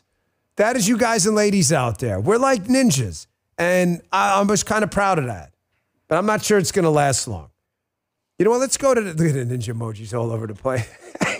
You guys don't make me laugh today. My voice is still recovering. Hey, I'm going to reverse this a little bit. Hold that Caroline Levitt thing for a second. Can you go to the Peggy Noonan article? Here's what I'm talking about by the Bongino Army and how powerful you guys are. Peggy Noonan is no fan of Donald Trump, okay? She writes for the Wall Street Journal. I'm going to tell you something. I like her work. I read it. You don't need to be an acolyte of me or Bannon or Trump for me to like your work. I enjoy reading her stuff, even if I don't agree with her, okay? Peggy Noonan has this piece called The White House Wonder Horse, talking about how Trump is now at the top of his powers. She doesn't like the guy, but it's a good piece, and it's worth your time. She notes Trump's at the top of his power, the top of his game. He used to be testy and aggrieved with reporters because he yearned for their admiration. Maybe, maybe not. But the second part's definitely true. Now he treats these reporters with patience and calm because he doesn't care about them. Get up, wait. She notes Trump has his own thing going. If they don't like him, it's their problem with their puny little numbers and shrinking networks. Keep in mind, this lady does not like Donald Trump. But man, whether he yearned for their admiration, I'm not sure that's true. It's her opinion, whatever. The second part is undoubtedly true. Do you notice he's different with the media now? He's not in the tussle anymore. He basically just ignores their stupidity, makes fun of them, and moves on to the next question because he's like, no one's watching you idiots anyway. Here's the part I was talking about, though. Where do you think this came from? She notes for 4 years, it's going to be a nonstop, 24/7 rock'em sock'em. God bless our beloved country. History ahead. Everybody hold on tight. Folks, who fixed the rock'em sock'em? Did you guys just creep over here? Or was that like a ghost who did? Oh, you did? Oh, I was going to say like, wow, that is weird. Oh, so there's another rock'em sock'em? Oh, hold on. Folks, I didn't even know we had a backup rock'em sock'em robots. I was like, how did they just do that?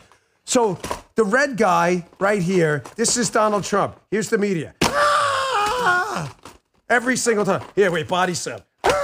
Remember when Hogan what was it, WrestleMania 3 or something, when he body slammed Andre the Giant? Was it the Silver Dome? Actually, Andre actually jumped onto Hogan, but whatever. This is going to be every single time. The blue dude just bounced up in here. Folks, we're in charge now. All right, did she take the rock'em sock'em robots from I don't know. Who cares? Doesn't even matter. I'm just telling you, you guys are way ahead of the news cycle. And so is the damn Bongino show. A couple things happened. And by the way, I told you, a lot of people challenged me in the primary. Donald Trump's going to be a lame duck. I said, you're missing the point. There we are. Rock'em sock'em's in the chat room. Populate that chat room, folks. I told you during the primary, you're reading this all wrong. Donald Trump will never be a lame duck until Donald Trump, on the unfortunate day we lose him from this earth, like we'll lose everyone else, okay? He will never be a lame duck. His political power will outlast his presidency. He started a revolution no different than the founding of the Republican Party. And if you don't see it, that's your problem. That's not on us. We're ahead of the news cycle. You guys are always trailing on us. He's not a lame duck. He's a guy who learned from 4 years and now has 2 years, plus another 2 after the midterms, to change this country for the better. You saw it this weekend. There are still world leaders, notably the president of Colombia, who is a socialist, and this is very personal to me. My wife was a Colombian citizen up until 10 years ago. She's now a U.S. citizen. I've been to Colombia many times. It is a beautiful country. I highly, highly recommend if you want to go down and travel. It's a beautiful place. Casca Viejo is incredible to visit. Colombia is an amazing. By the way, it's spelled with C-O-L-O. A lot of people are spelling it C-O-L-U. It's C-O-L-O. So you don't want the people doing the spell check thing on Twitter for you. Colombia is a beautiful place. The head of the president of Colombia now, Gustavo Petro, is a socialist.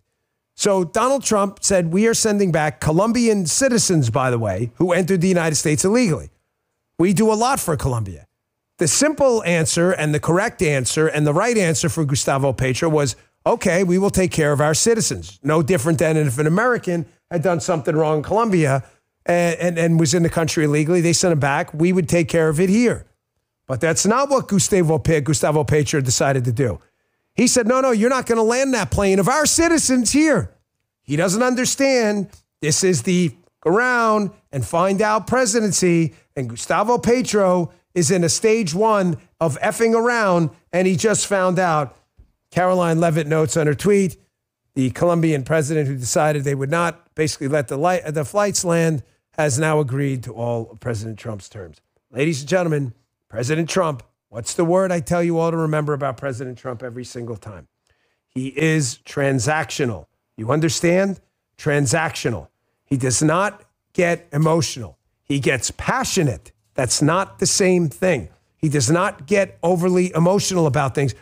I should say, he doesn't, let me describe better. He doesn't let his passion dictate and his emotions and passion override his transactional nature.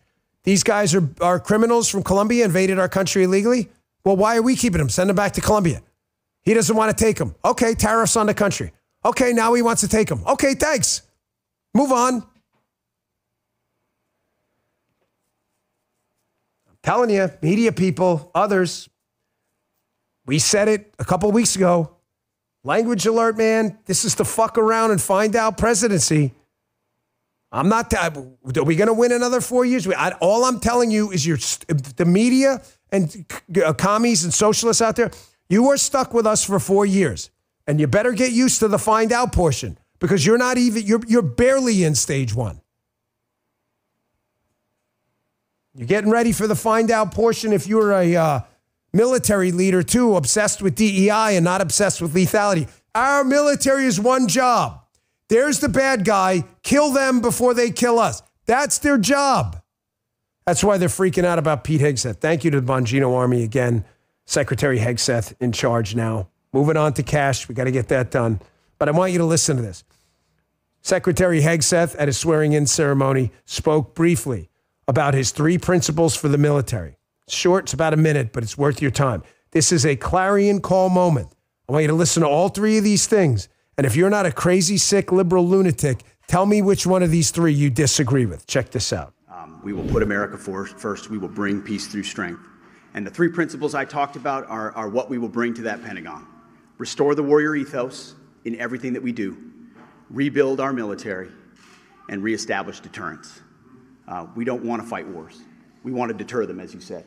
And we want to end them responsibly. But if we need to fight them, we're going to bring overwhelming and decisive force to close with and destroy the enemy and bring our boys home.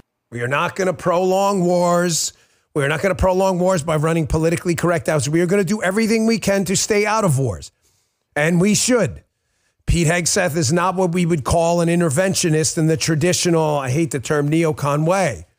Pete Hegseth, however, is not stupid and realizes the United States does have to secure sea lanes, open trade, open travel. The world requires it. And if you're going to F around with us, you are going to find out. But what Pete is saying is you're going to find out quick, shock and awe. You're going to find out quick, and it is going to be decisive.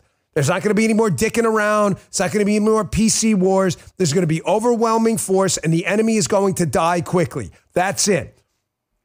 Pete's 3 principles there. Secretary Hegseth. Sorry, it's going to take a little getting used to. No, I promise you, 0 disrespect intended. And it's not one of these humble brags. Oh, I know Pete. A lot of people know Pete. It's Secretary Hegseth. It's proper. It reminds me of Fox Connor's Rules of War. Fox Connor's Rules of War, very simple. And I encourage the Secretary and others, they know about them. They don't need to hear them from me.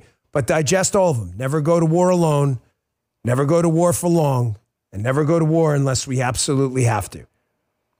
You apply those to Secretary Hegseth's now 3 principles here of lethality and how we're going to build our military. And we're going to not only build up our military, but if we get involved, we are going to get involved to win and win decisively. And ladies and gentlemen, you got an unbeatable formula in the world's greatest military to establish American dominance again. Here was President Trump on the confirmation of now Secretary Hegseth. Quick 20 seconds on it. President Trump gets it. He knows he picked the right guy. And thank you again, Bongino Army, for getting this done. You guys and ladies are the best out there. Listen to this. Check this out. Honored to have Pete. I think Pete's going to be a great Secretary of Defense, Pete Hegseth. And we're honored to have him. I apologize. I couldn't hear you. Did you say you were speaking to him on the phone? No, I did speak to Pete, yeah, in the plane, in the helicopter. I think Pete is going to be a great Secretary of Defense. Are you disappointed that McConnell voted no? I didn't even know that. No, I don't know that. I just heard that we won. Winning is what matters, right? Catch up in the chat. Mitch McConnell and will always be a sellout, traitor to the U.S., and snake in the grass. Of course, McConnell voting no on now Secretary Hegseth. McConnell's all about party unity until it's about McConnell, and he can make a fake statement. McConnell's a fraud. He's always been a fraud. Sick of McConnell. A couple of good things he did, the filibuster fight, that's it. But it doesn't compensate for his attacks on people like Mike Lee, Ted Cruz, and elsewhere. I'm tired of him. Murkowski, of course, a total joke. I'll keep telling. By the way, whoever is the guy on Twitter, because I follow a lot of your traffic guys. This is like an interactive type of show. I want to make sure you guys and I are vibing. Who said Dan Bongino said Collins is great or Collins shouldn't be primary? Do you guys remember that on the show? Can you pull that segment for me? He's like, no, we can't because that segment never happened. That's not what I said. Because then 1,000 people respond, I never trusted that guy. Well, that's great because I'm not that guy, so you can trust the other guy. My take on Collins is this. Nothing to do with you had a primary, you'll go right ahead. My take on Collins is we have a limited amount of political capital to get things done.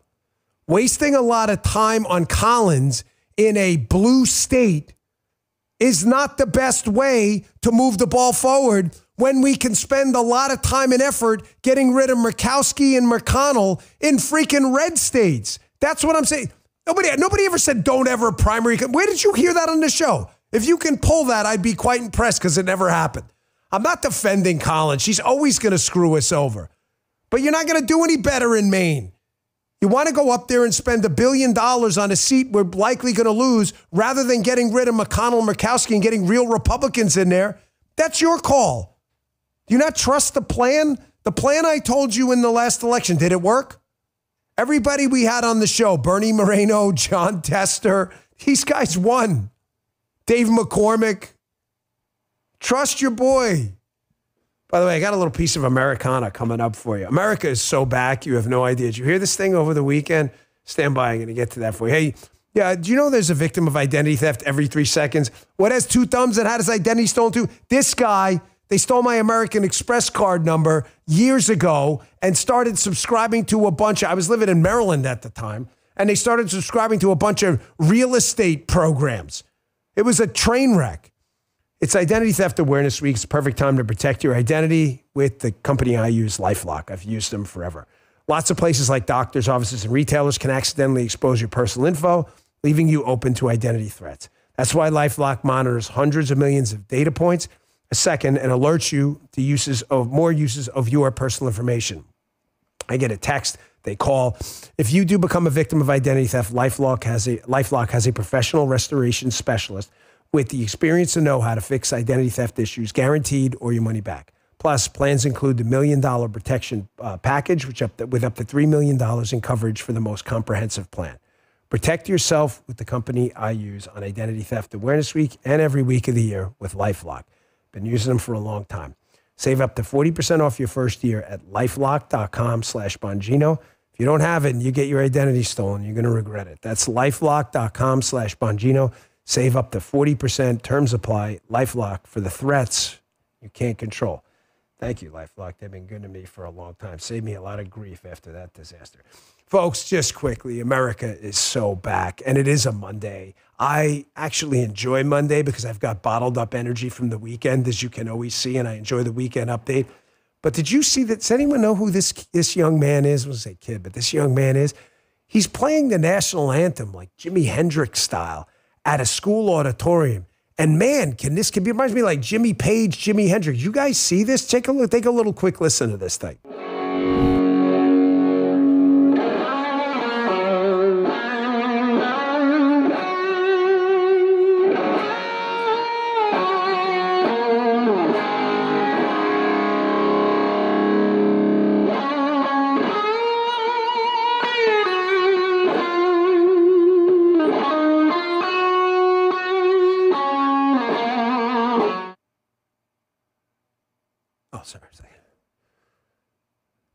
Man, can that kid play. I saw there was a banner up there that said Union Endicott Tigers. So, young Patriot, I don't know your name. Does anyone in the chat know his name? We usually get someone. Anyone? Because we got 145,000 people here, so surely somebody knows this. Wait. Stevia, is that his email? Is that right? I don't know. If you guys know this guy, just send him our love. that is just an amazing piece of Americana right there. It goes on. You should see it. I think I retweeted it on my X feed. So America's back. Want to get you in the mood on Monday. We got a lot more to talk about, not just Pete, not just what happened in Colombia, not just the Rock'em Sock'em Robots Peggy Noonan article, but there were some big interviews this weekend. Vice President J.D. Vance did his first vice presidential interview. Listen, I saw a couple of people commenting on Twitter that friends of mine too, that he should have done a conservative outlet first. You know, this is one of those things where it pains me to say it, but I actually disagree. Why does it pain me to say it? Pain me to say this because, number one, the people who are saying it, I really love. But second, I feel like we should have gotten the first interview because we really went hard for J.D. Vance. But I've got to be straight with you, folks. I can't get emotional about this stuff. I'm an outcomes-based guy. J.D. Vance doesn't need to convince our audience he's the guy. He needs to convince a squishy 5-6% of the population to get behind this legislative agenda. And truth be told, he's so good at just politically destroying left-wing media narratives that he's far better off on these shows. He just is. It pains me to say I would have loved to get the first interview, but that's not the way that, it's Miss Gilfeather used to say, my fifth grade teacher, the cookie crumbles. Here he is in his interview on CBS with Margaret Brennan. And again, just absolutely destroying this ridiculous narrative that because immigrants partook in the creation of the United States and its wealth, which happens in every country on earth, that we're then obligated to continue a destructive and dangerous immigration policy. These two things are non sequiturs.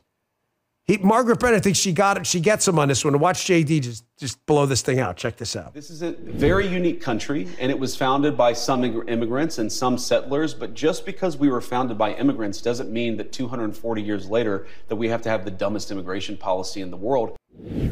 Thank you, JD. And you know what I find fascinating about this question? This is how you're going to address this, okay? Well, that sounded very, sounded like a kind of a dick there. This is how you should address this with your liberal friends, if you have any left.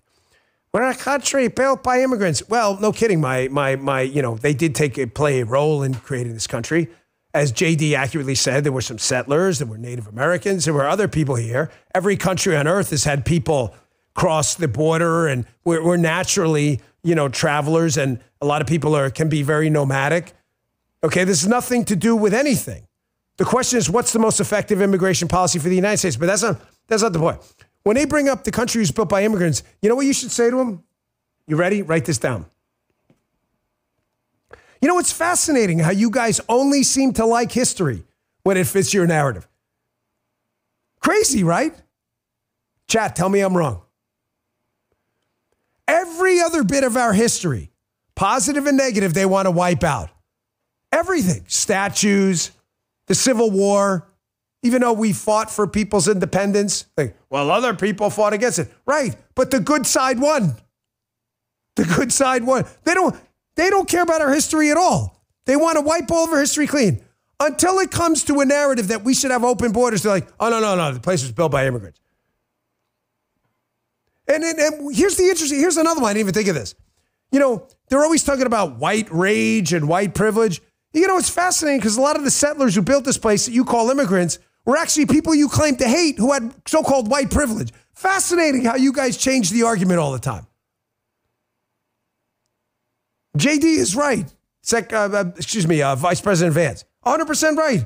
Dumbest freaking policy ever. Here's another big LOL moment. Margaret Brennan from CBS, these are just stupid gotcha questions. Here's the problem with gotcha questions with Vice President Vance. He's smarter than these idiots. It's like your 12-year-old playing tic-tac-toe with you and thinking they caught you. It's not good. It's like fetch. It's not going to happen. Here she is ridiculously trying to claim that immigrants from some of these terror-prone countries are somehow vetted as if the Taliban has like a DMV crime system where they can go into full terror databases and vet people before they come here. This is really stupid. Check this out. When you talked to us in August, you said, I don't think we should abandon anybody who's been properly vetted and helped us. Do you stand by that? Well, Margaret, I don't agree that all these immigrants or all these refugees have been properly vetted. In fact, we know that there are cases of people who allegedly were properly vetted and then were literally planning terrorist attacks on our country. That happened during the campaign, if you may remember. So clearly not all of these foreign nationals have been properly vetted. But there are 30,000 people in the pipeline, Afghan refugees. But my primary Do you stand concern by it? as the vice president, Margaret, is to look after the American people. And now that we know that we have vetting problems with a lot of these refugee programs, we absolutely cannot unleash thousands of unvetted people into our country. These people it's are not vetted. good. These people are vetted. Just like the guy who planned a terrorist attack in Oklahoma a few months ago, he was allegedly properly vetted, and many people in the media and the Democratic Party said that he was properly vetted. Clearly he wasn't. I don't want my children to share a neighborhood with people who are not properly vetted, and because I don't want it for my kids, I'm not going to force any other American citizens' kids to do that either. No, and that was a very particular case. It wasn't clear if he was radicalized when he got here or while he was living here. I don't really care, Margaret. I don't want that person in my country, and I think most Americans agree with me. Where is it? Justin bought me this. This is my birthday present from Justin. Here it is. Here it is. You know what that is? It's a people's elbow. That's a people's elbow. Get it up in the chat. People's elbow right now. It could be.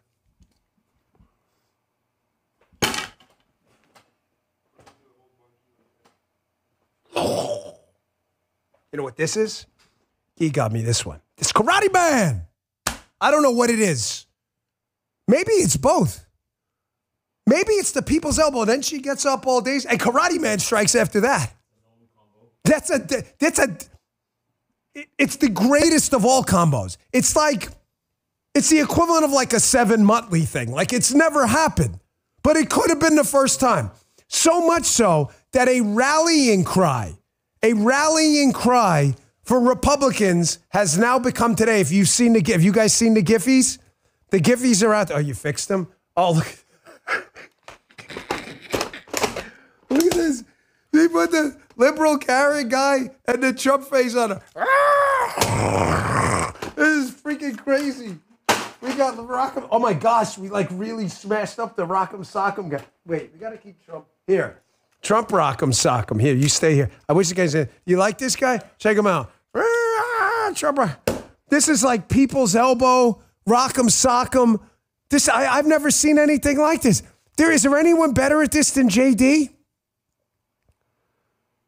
Folks, this the rallying cry on X is now, I don't care, Margaret. Margaret's the new Karen. I get it. There, my name's Margaret. My name's Dan. Did you ever look at like the top names of dicks? It's always Dan.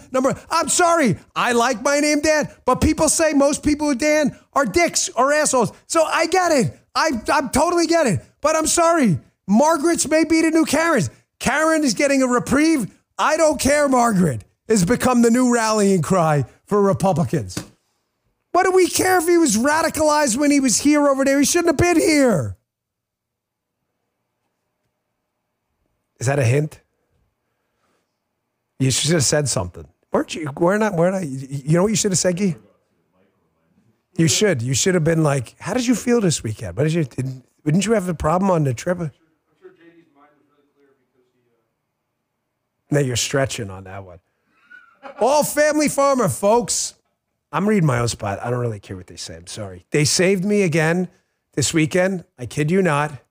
So I call my doctor, right, like Wednesday or so. I got the inauguration crud. We do a little tele thing, get some tests. I'm not going to tell you what I, because it really did, but it wasn't COVID, so you know. But he's like, that's pretty rough, okay? I kid you not. This is not a joke. You know, I don't mess with sponsors and stuff. He's like, I'm going to prescribe you some of these antivirals and some other stuff to get you through this because it's, you know, could get rough the next few days. I said, Doc, I may be on the road, but don't sweat it. I already have the stuff here because of my buddies at All Family Pharma. Totally not messing with you. You want to get life-saving medications like ivermectin, antibiotics, hydroxychloroquine, blood pressure meds, you name it, no hassle, no red tape. Once you qualify per prescription, All Family Pharma delivers fast, 2 to 4 days or even overnight, even if it's urgent. Stock up now like I did because I wasn't going to be able to get to a pharmacy and be ready for anything. How do you do it? allfamilypharma.com/Bongino. All Family Pharmacy makes it simple. You customize your order, get a comprehensive package tailored to your needs. You don't need to see a doctor. They'll evaluate your requests and provide the prescription that's right for you. It's healthcare that works for you, not against you. Be proactive, not reactive when it comes to your health. Here's what you need to do. Write this down. Go to allfamilypharma.com/Bongino. Order online. Use code Bongino10 for 10% off your entire order. Don't wait. That's allfamilypharma.com/Bongino. Code Bongino10 for 10% off. Check them out. Thank you for saving my butt. Again, All Family Pharma. All Family Pharma. It's priced not intended as a substitute for professional medical treatment or advice. Consult with your healthcare provider. And our last sponsor, before I tear up the airwaves with another 30 minutes of content here and a radio show, because that's what we do. He's like, are you tired? No, I'm not. You know why? Because we had our Beam Dream powder last night. If you don't sleep good, you're definitely not going to recover from sickness. And you may get sick because poor sleep takes a toll on your life. That's why I'm always excited to talk about Beam's Dream Powder, a science-backed nighttime blend for sleep that's clinically shown to improve sleep and help you wake up refreshed. They sent me some a while ago. It's a game changer. Now as I look ahead to 2025, I want to keep the momentum going. Beam's Dream Powder is a part of my nighttime routine. Makes a big difference. Other sleep aids can cause the next day grogginess, but Dream contains a powerful all-natural blend of reishi, magnesium, L-theanine, apigenin, and melatonin to help you fall asleep, stay asleep, and wake up refreshed. The ultimate sleep refresh for the new year. Try Beam's best-selling Dream Powder and get up to 45% off for a limited time when you go to shopbeam.com/Bongino. Shopbeam.com/Bongino. Use code Bongino at checkout. Shopbeam.com/Bongino. Code Bongino for up to 45% off. Thanks, Shopbeam. Dude, how did you get the Trump face on here so quick? Did you cut that out over there or something? That is, look at that. Can you guys see that? You can see that, right? That is pretty awesome. We have our own Rock'em Sock'em robot guy with the Trump face. This is dedicated to Mr. President. I know people give you a lot of stuff, but if you want to sign this, we will auction this off again and raise more money for charity. I'm still going to auction off my Inauguration Day show. I got to set that up with Guy. We're all going to share. We cut that check to Samaritan's Purse, by the way, for the baseball, $55,000. Samaritan's Purse sent us a lovely thank you letter, but it's not me. The gentleman who bought the baseball, that was their money. We're just the conduit. But if we can raise money for charity, you ever want to sign this, Mr. President? We will. I'm telling you, this thing will raise $75,000. We'll give it again to Samaritan's Purse. As up to you. But no one's going to pay $75,000. Maybe if Justin signed it, we'll get $5. What do you think? If he doesn't sign, we'll have Justin sign. We'll see how people want him. It'll be a slight discount. Mexico is refusing to accept U.S. deportation flight as Trump's immigration overhaul gets into full swing. We saw this story in the New York Post. Listen, guys, I'm just going to repeat over and over again. This is the Rock'em Sock'em presidency, and it is also the FAFO presidency.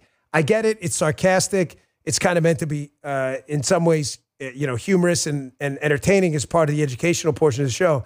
But I am dead serious at the premise of it, that Donald Trump is not kidding around. And if you know Donald Trump, even casually, the way a lot of people do, including some of the people here, he was never coming to office to mess around for 4 years.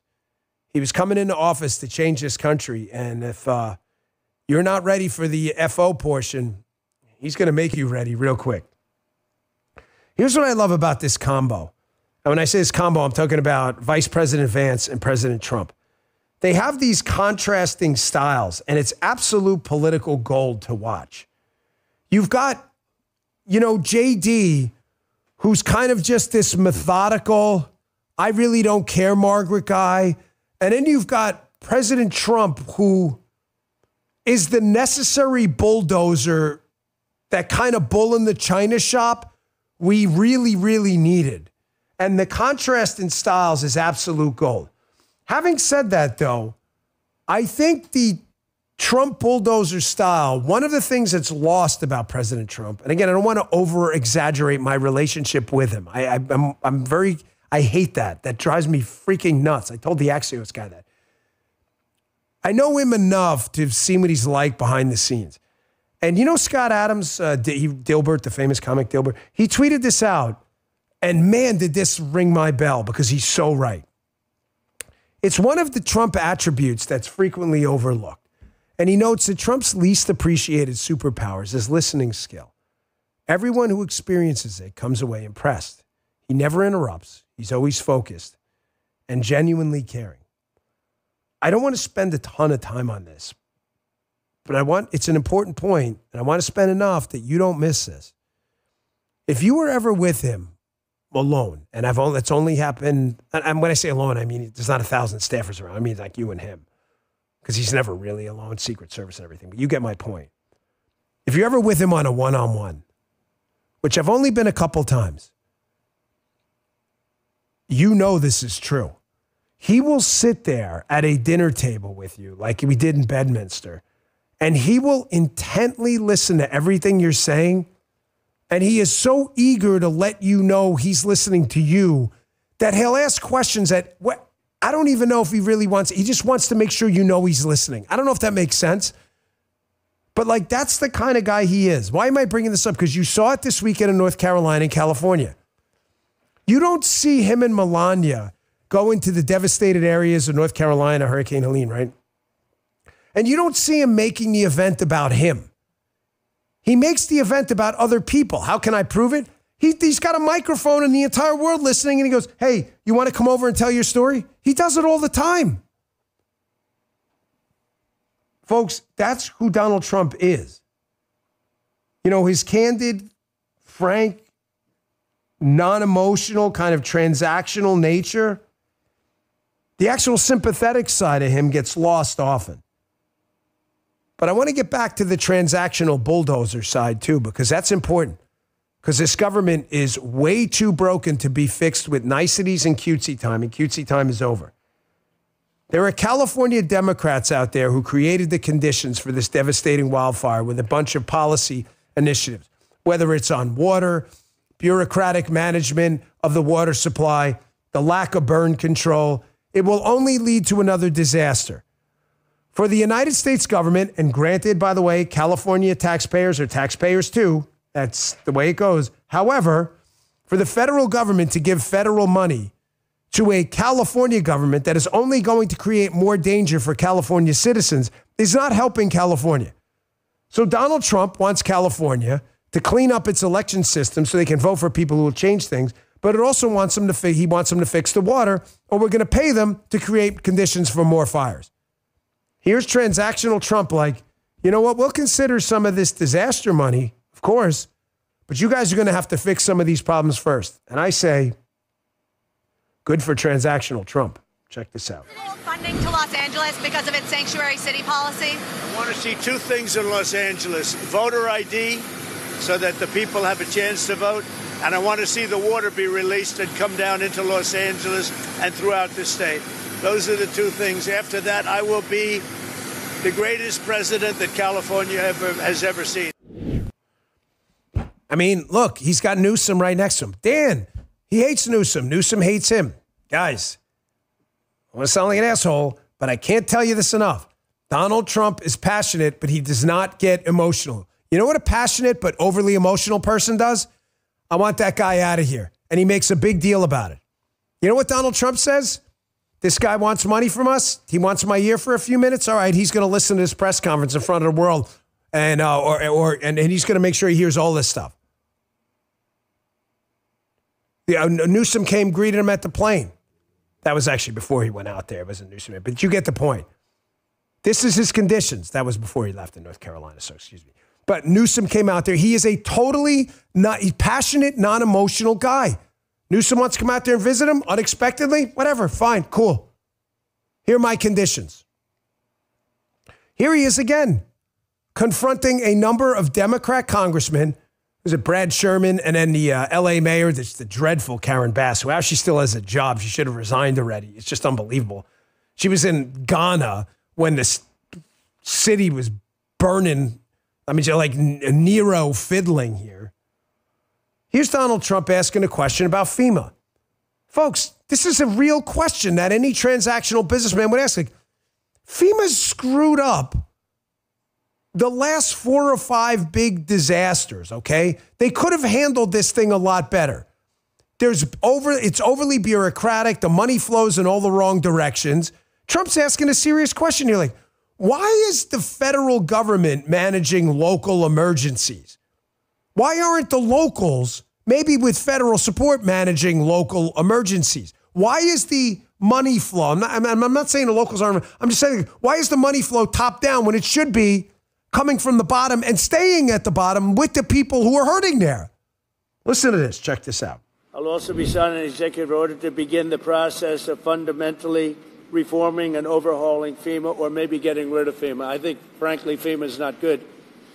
I think when you have a problem like this, I think you want to go and, whether it's a Democrat or Republican governor, you want to use your state to fix it and not waste time calling FEMA. And then FEMA gets here and they don't know the area. They've never been to the area, and they want to give you rules that you've never heard about. They want to bring people that aren't as good as the people you already have. And FEMA's turned out to be a disaster. And you could go back a long way. You could go back to Louisiana. You could go back to some of the things that took place in Texas. It turns out to be the state that ends up doing the work. It just complicates it. I think we're going to recommend that FEMA go away. And we pay directly. We pay a percentage to the state. But the state should fix this. If the state did this from the beginning, it would have been a lot better situation. I think you guys agree with that, right? I mean, I'll just change one thing. We don't even need the money to go to the federal government where the government pays it to the states. Just keep the money with the states. How about we just lower the tax rates, let the state do their, most of them, as a matter of fact, all of them have some emergency management agencies, and just fortify them. There's really no reason for it. This is what a transactional president looks like. FEMA's not working, so why do we have FEMA? Oh my gosh, you can't say that. What is the government? We need to be involved. Why do you need to be involved? I want to get to something that I got a ton of questions this weekend.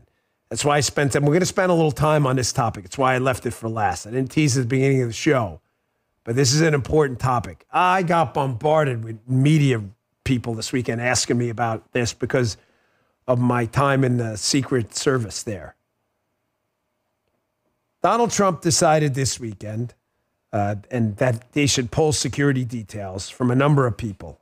John Bolton, Anthony Fauci. So, of course, given my security background, I didn't answer anyone, of course, on this thing because I was going to handle it on my show because, you know, I'm going to be they're going to be misquoted on it anyway. So in the case of that, I just left it. But I want you to watch this first. I'm going to explain to you what's really going on here and why this is not an easy decision. But if it's not, there's no good or bad here. There's only bad and worse. Okay? And the worst decision was to give people security details for the rest of their lives. Okay? Especially here. This is going to cost a lot of money. First, listen to Trump on this. Check this out. You know, they all made a lot of money. They can hire their own security, too. All the people you're talking about, they can go out. I can give them some good numbers of very good security people. They can hire their own security. They all made a lot of money. Fauci made a lot of money. They all did. So if they, you know, felt that strongly, I think that certainly I would not take responsibility. You see with the media narrative, they're already starting to seed kind of the field here to let the narrative grow, and they're going to water it, that if something happens, it's your fault. Notice now that the Biden-aligned management of the Secret Service, when they cut funds from Donald Trump and he got shot in the head and almost shot again, that wasn't the narrative at all in the left-wing media. So media people can take the double-barrel middle finger and shut up, okay? Forget their narratives. Ignore it. Move on. They're going to say that no matter what. It's Donald Trump's fault. Nobody wants anything to happen. I absolutely, resolutely condemn any violence directed at people with the purest of hearts. Spent my entire life putting my safety on the line. That'd be dramatic, but you get the point. To protect people I didn't like politically. So no one's going to lecture me on this. However, folks, there are thousands of people in the United States government that because they take these positions, understand there's going to be a security threat they're going to have to mitigate. I wish it weren't the case, but it is. The government does not have the time the resources, the money to give perpetual security details for the rest of their lives to all of these people. I'm going to give you an example of what I mean that no one in the media will address. What's Dr. Fauci's security threat level? The answer is, I don't know. I haven't seen the threat assessments. I hope it's not high, but it may be. I don't know. I hope it isn't. But I can tell you for a fact that some assistant United States attorneys and the United States attorneys I worked with, FBI agents and agents who prosecuted the mob and terrorists, their threat levels through the roof. There's one particular guy, I'm not going to say his name, but he was involved deeply in the Bongino crime family thing, very deeply. There were threats against his life for a long time. Let me give you another guy who had some threats against him that were relayed by a United States Attorney's Office. It's in Maryland. I'm not sure if you can FOIA it or figure if it's on record, but it should be.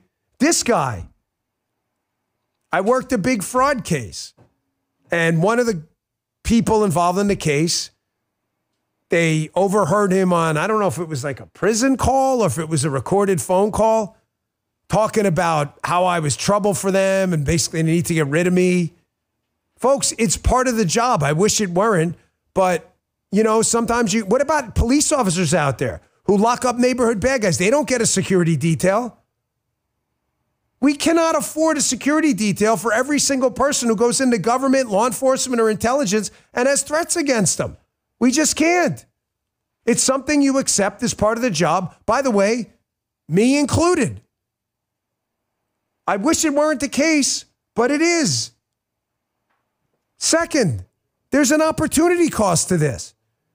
You're going to give 10, 20 U.S. Marshals, 10, 20 Secret Service guys, 10, 20 Capitol Police guys to an expanding portfolio of protectees, as we call them, then what happens? That's less people to protect the president, speaker, and others. This is not a freebie. Folks, we don't have time. We don't have money. We don't have the ability to do this. It's not an easy call, but in a world of bad and worse choices, it was the only one. They can't have security details the rest of their lives. You're going to give them to all the United States attorneys too? What about Supreme Court justices forever for the rest of their lives? Everybody's going to have a security detail. Going to cost us $20, $30 billion to secure the whole known universe of bureaucrats. Speaking of which, on the security front, I'm going to just give a little shout out to the advance team and the people on the Trump transition team who managed to pull this off. Having personal experience with doing this, what we would call OTRs, off the record movements, like last minute changes to the schedule, I can't believe how they pulled this off. There's a story in the Daily Caller. Henry Rogers, good guy, good reporter out there, talks about how they basically took about 3 or 4 days to transform the inauguration from an outdoor to this indoor event in a rotunda, and how a group of young Trump staffers executed his inaugural vision. It's a good piece to read, but ladies and gentlemen, when you're doing an advance like the inauguration to put you behind the scenes, and you're an agent working with a White House staffer or a transition team staffer, in the case of the Trump transition team, the inauguration is, I kid you not, a 4 to 6 month minimum endeavor. It is a massive enterprise. Credentialing, airspace, tactical mitigation, a medical plan, weather issues, motorcades, counter sniper, counter surveillance. It is an enormous plan. To move that thing last minute indoors, which sounds easier, with 3 days, can you imagine all the access control issues and all of the credentialing that had to be changed? It is a nightmare. So a pat on the back to the Secret Service guys, Matt McCool, the Washington field office, and the advance guys from the detail who made that happen, and the Trump advance team who made it happen. It's impressive, folks. When you're doing kind of an off-the-record movement, nobody knows, and you switch it at the last minute, everybody in the world knew we were changing it to inside, and they still pulled it off anyway. A couple more stories I want to get to in the remaining few minutes I have with you. This is important. I need you all to be very careful about this Vladimir Putin clip. It's been making its way around the internet. I would be very cautious about this, extremely cautious.